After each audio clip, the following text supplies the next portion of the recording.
Today on 30 Teams in 30 Days, we're talking about the Golden State Warriors. They finished last inside the Western Conference, mainly because of injuries. After Katie left, Steph went down, and then obviously Clay went down in the finals. So they was banged up all season, and they got the number two pick out of it. A lot of people got the Warriors, saying they can make noise in the West. Would you make it the Warriors going forward? Make noise in the West? These boys have a legitimate chance to go to the Western Conference Finals. I probably give them probably like a 40% chance of making it to the Western Conference Finals. I only think there's two teams in the West that will be able to compete with the Warriors. It's going to be the Lakers and it's going to be the Clippers. If they have a chance, yeah, y'all lucky they ain't the favorites. These boys, they coming back. They come back flying. I think they're probably going to. I think they're going to be a top two seed in the West. I really think they're going to be a top two seed in the West. I think the Lakers will get on the court again number one, depending on who they get. And I think they'll have number two. I think Clippers won't be top two because I think Clippers they're just going to take some time to gel together like we saw this season. But this Warriors team, this is one of the most important off seasons in this Warriors team history. They got the number two pick and they got two superstars. They still got Steph, they still got Clay. Draymond, a little bit past his prime, still a good player. I think he's getting paid a little bit too much, but he's still a valuable piece of this team. This Warriors, they don't really have any options when it comes to free agency. Their cap space is really no cap space at all. They're in the luxury tax. I think they're the most expensive team in the league right now. They're in the luxury tax. Steph is getting paid 43 million. Clay is getting paid 35. Draymond 25. Then you got Andrew Wiggins on there for 30. I think the ideal situation for the Warriors is to move on from Andrew Wiggins. I think they brought in Andrew Wiggins to use him as a piece to trade and bring back some assets, maybe some bench pieces. I think that's their problem. In terms of that number two pick, I honestly, a lot of people are talking about the Warriors trading the number two pick. I honestly don't see them trading the pick unless it's for Giannis. I do not see the Warriors. I don't know who that's out there that you can trade that pick for. Unless it's Giannis, Bradley Beal. I don't think the Warriors want Bradley Beal. I don't think you want another small guy in there. You can't have Steph is what 6'3". You're gonna bring Bradley Beal who's 6'3". Then you got Clay who's 6'5", and then you got Draymond who's 6'7". Like that's just really too small. I think the Warriors. I think they want some size. I don't think they want to be the Houston Rockets part two. Although we know they can be, because at some point you need guys to play defense. Steph is not great at defense. Draymond's not great at. And Beal is not great at defense. So I think the ideal situation for them is to keep the pick. I think they should take Anthony Edwards. I think Anthony Edwards is the best player in the draft. I think Minnesota will take LaMelo. Honestly, I really think Minnesota will take LaMelo. And I know a lot of people are talking about the Warriors drafting Wiseman. I don't think they really want Wiseman. I think Anthony Edwards would be the best ideal player for them. I think he's the one in this out of this batch who's most likely to be the superstar. I think he's the one in this batch who he probably plays the best defense.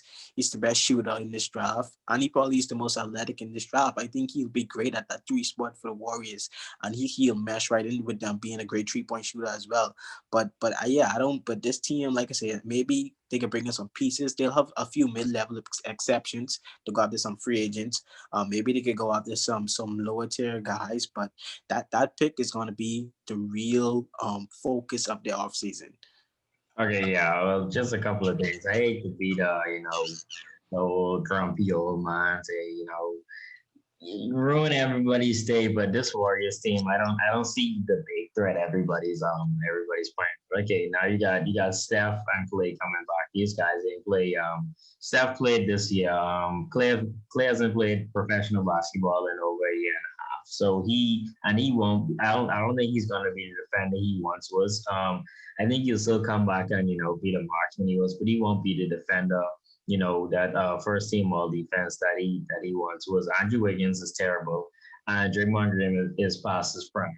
So now, and then you got the number two pick. They're not keeping that pick. They're not drafting a rookie. These guys say their goal is to win a championship, and that's not going to help them win a championship. Steph, Clay, Draymond, these guys are in their prime. The rookie's not going to come in and help this team. They're going to trade that because they need some bench players. What made the Warriors so dangerous in the past was because they had Iggy and Sean Livingston and those boys coming off the bench, and they was doing damage. Like you could argue that those Warriors, that the Warriors team past couple of years had the best bench in the league. Like that bench was lethal. And who was on this bench, guys? Name one other person other than the guys they call off on this team. Jordan Poole, who else? Like I don't know anybody else on this team. They're going to move Pascal to the bench. Eric Pascal is going to be moved to the bench. Kevin Looney is a good center coming off the bench. I think Jordan Poole, Jordan Poole just needs some development. He's a good shooter. Yeah. He just needs some development. Yes, they have to upgrade the bench. That's no question. Okay, so you really think these guys, Eric Pascal, Jordan Poole, and Kevin Looney is proven, but you think that's a good 6 and 7 man to go on a championship run? Jordan Poole and Eric Pascal, like, come on, let's be real there. You need to bring in some veteran guys on that bench, and you got to get rid of. I think I don't know how you move off of Wiggins. I don't know how to get rid of that contract. I mean, they could. I mean, he's athletic, maybe they could do something with him. If they could do something with him and make him good, maybe that could turn out well for them. But I think they should they should package that pick. If they're moving off of Wiggins, they gotta package a couple of picks with him. And you gotta give a little extra to get something of value back, when you getting off that Wiggins contract. But I don't see this team. I don't see them being a top seed in the Western Conference. Maybe you could argue that they go. Maybe I don't see this team. I just don't see on this roster as presently constructed what's all the hype about. Like I don't get it. Like, and they don't have that much defense either. So.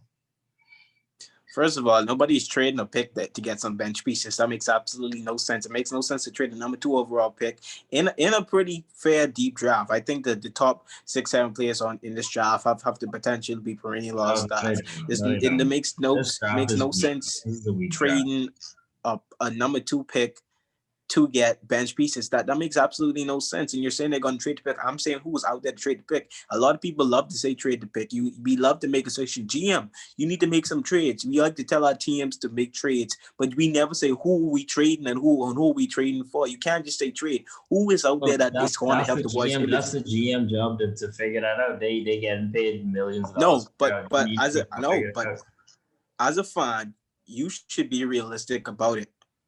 Would you want your GM trading the number 2 overall pick? Steph Curry, he's over 30 years old.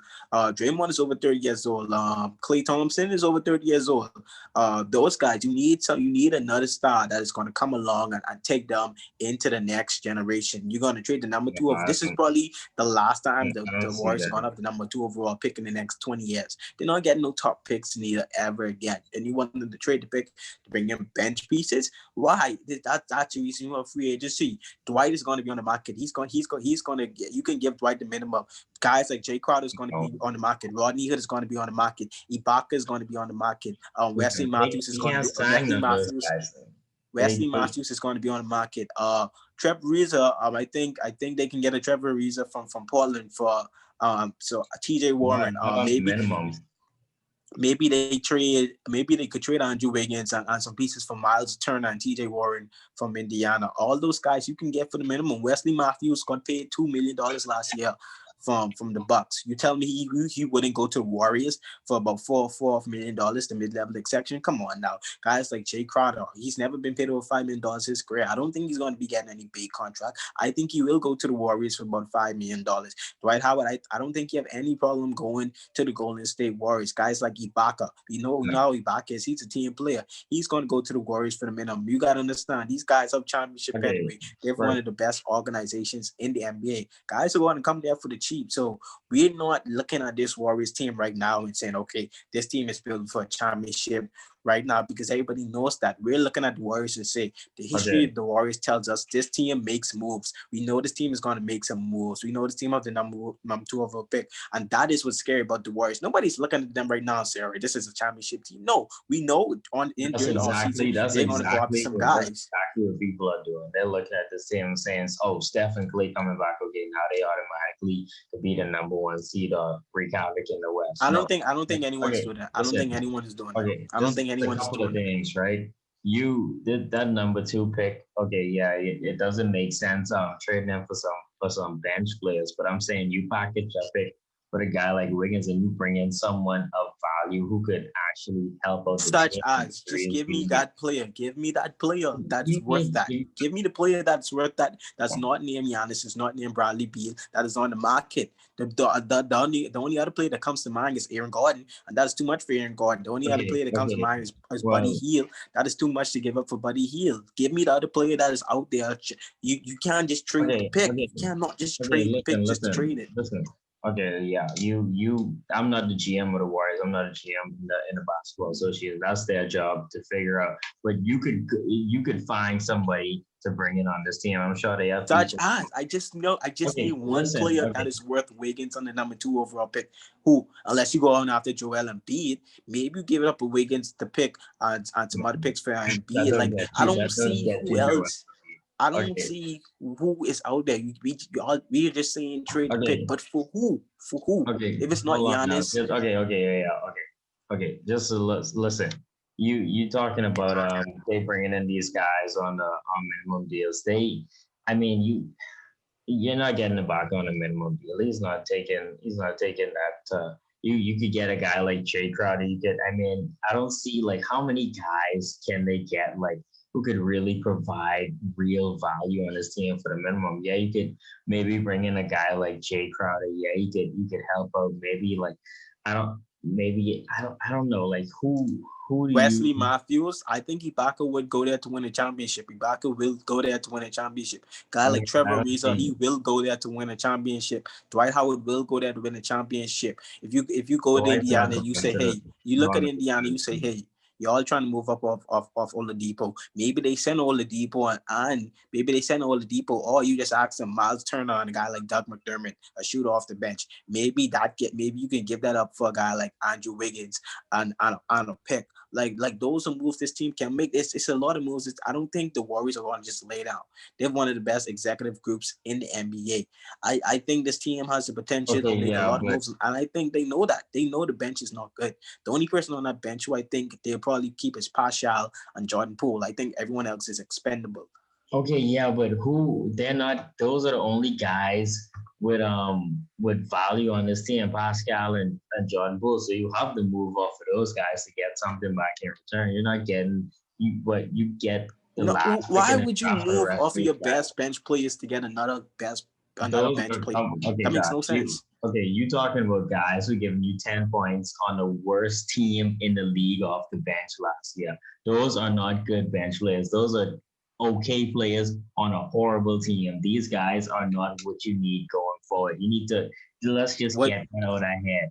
Like what Pascal was for the Warriors last year. If you telling me that if that guy is coming off of the bench, playing along, it's not that it's not only going to be him on the bench. He's going to be playing with some of the starters. They don't just throw in the entire bench to play at the yeah, same time. I He's going to be know. playing with some of the starters, and he's going to be getting good minutes with guys like Steph, with guys like Clay, with guys like Draymond. He's going to be getting good minutes with those guys. We're not just looking at him and say, you're looking at him and say, all right. The answer to the Warriors bench, I don't know because Nobody's saying that. Nobody's saying that, but we're saying you are talking about moving their best. You're saying the bench is a problem, but then you're talking about moving their best bench piece, which makes absolutely no sense. It makes no sense. That makes why would the team do that? Okay, to bring in somebody better, like you rather have like these like okay, you could argue these okay guys like you these ain't gonna be a 6 and 7 man if you're trying to make a championship run. You need somebody who could bring you some real value off of your bench, some reliable people. This dude, what Eric Pascal, I think he was a rookie last year. Like, come on, So why would you what value if you're talking all of this trash about those guys? What team is going to give up a better player for those guys? You already said those guys are terrible. What team is Eric Pasha was a starter? You telling me he is not going to be one of the best? He was the best player for the Warriors last year. You're telling me he's not going to be a great bench piece as a 7-man for the Warriors with Steph and Clay in there? Come on now, you got to be kidding me. You got to be kidding me. I don't see it. I don't see him. This dude coming off the no. I just don't see it. Like this team, these guys aren't good. They if they really want to shake things up, I feel like their best bet is to try and move off of Wiggins.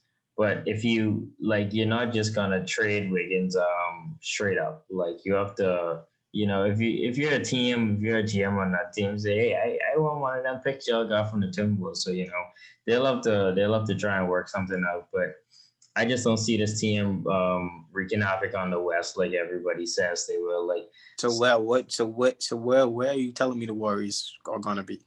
they'll be somewhere in the middle of the West. Like what? Are they're not gonna be a top 4 seed? You're telling me the Warriors are not gonna be a top 4 seed? They might. I think their ceiling is a 4 seed. The Warriors ceiling is, you gotta be kidding.